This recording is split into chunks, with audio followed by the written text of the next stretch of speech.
সব কান্নার শব্দ হয় না, কিছু কান্না বুকের ভেতর জমে পাথর হয়ে যায়।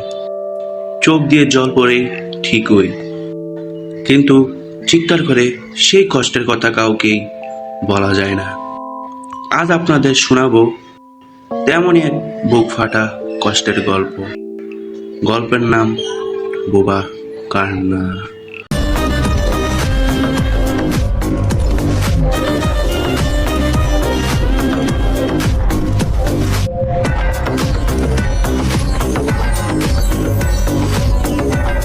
গ্রামের শেষ মাথায় একটা ছোট টিনের ঘর।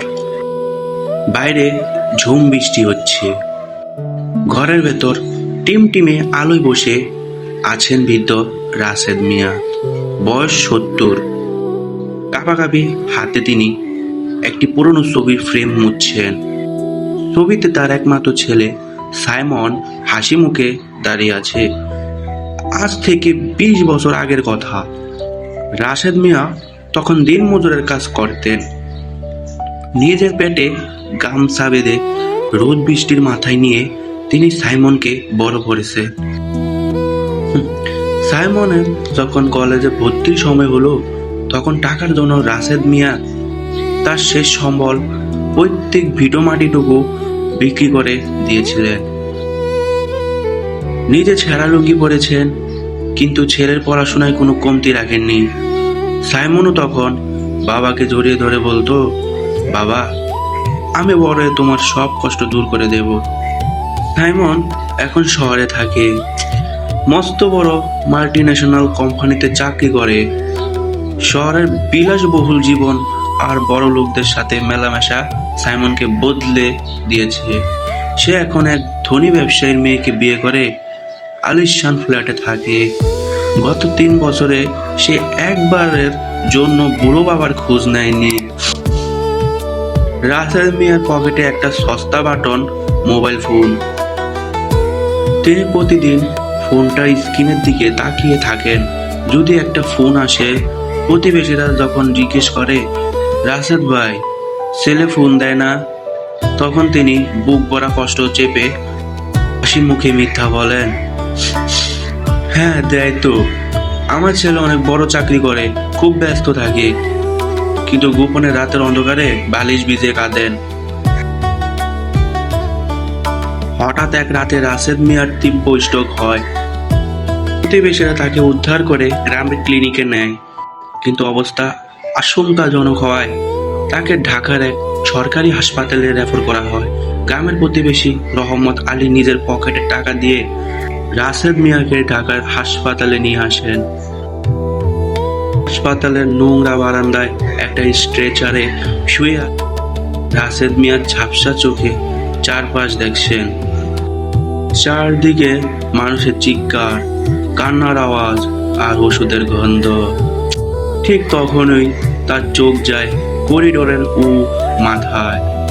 স্ট্রুট টাই পরা এক সুদর্শন যুবক তার নতুন পরিবারের সাথে হাসি মুখে হেঁটে আসছে, সাথে তার শ্বশুরের পরিবারের লোকজন। এটাই সাইমন। রাশেদ মিয়ার নিথর বুকটা কেঁপে ওঠে। তিনি সমস্ত শক্তি দিয়ে ডাকতে চাইলেন, সাইমন, বাবা, আমি তোর বাবা।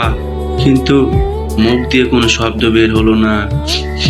তীব্র অসুস্থতা, শরীরের পক্ষাঘাত আর ভেতরের অভিমানে তার কণ্ঠ স্তব্ধ হয়ে গেছে। সাইমন হেঁটে যাচ্ছিল। হঠাৎ তার নজর পড়ে স্ট্রেচারে শুয়ে থাকা নোংরা মলিন কাপড়ের বৃদ্ধ লোকটির দিকে। বাবার সেই চেনা মুখটা দেখে সাইমন এক মুহূর্তের জন্য থমকে দাঁড়ায়। তার ভেতরের বিবেকটা হয়তো একটু নাড়া দিয়েছিল, কিন্তু পরক্ষণেই তার পাশে থাকা ধনী শ্বশুর আর বন্ধু বান্ধবদের দিকে তাকিয়ে সে থমে গেল। সে ভাবলো, এই নোংরা বুড়োকে যদি আমার বাবা বলে পরিচয় দেই, সমাজে আমার সম্মান কোথায় থাকবে? সবে আমাকে নিয়ে হাসাহাসি করবে। সাইমন 1 সেকেন্ডের মধ্যে নিজের চোখ ফিরিয়ে নিল। অচেনা মানুষের মতো দ্রুত হেঁটে চলে গেল। নিজের জন্মদাতা বাবাকে সে সমাজের কাছে পরিচয় করিয়ে দিতে লজ্জা পাচ্ছিল। রাশেদ মিয়ার চোখ দিয়ে টপ টপ করে জল গড়িয়ে পড়তে লাগলো। তিনি কাঁদছেন, কিন্তু কোনো শব্দ নেই। যে ছেলেকে তিনি নিজের রক্ত জল করে মানুষ করেছেন, সেই ছেলে আজ তাকে চেনে না। বুকের ভেতরটা ভেঙে চুরমার হয়ে যাচ্ছে, অথচ মুখ ফুটে একটা অভিযোগও করতে পারছেন না। একে বলে বোবা কান্না। পরদিন সকালে সাইমনের মোবাইল ফোনে একটা অজানা নাম্বার থেকে কল আসে। সাইমন তখন ড্রয়িং রুমে বসে কফি খাচ্ছিল। ফোনটা ধরতেই ও পাশ থেকে প্রতিবেশী রহমত আলী কাঁদো কাঁদো কণ্ঠে বললেন, সাইমন বাবা, তোমার বাবা আর নেই। আজ ভোরে উনি মারা গেছেন। শেষ মুহূর্ত উনি হাসপাতালের করিডোরের একটা দিকে এক নজরে তাকিয়েছিলেন, আর ওনার চোখ দিয়ে শুধু পানি পড়ছিল। উনি হয়তো কাউকে খুঁজছিলেন।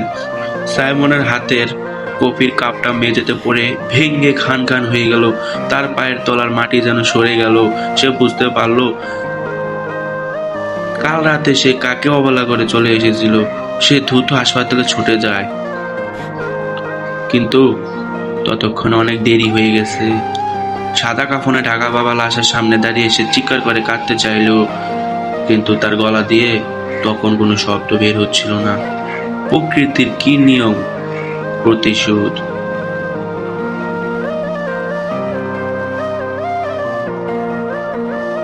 আজ অনেক বড় লোক, সমাজে তার অনেক প্রতিপত্তি, কিন্তু নিজের বিবেকের কাছে সে আজীবন এক সাজাপ্রাপ্ত আসামি। তার রাশেদ মিয়া, তিনি চলে গেছেন সব অবহেলা আর বোবা কান্নার উপারে।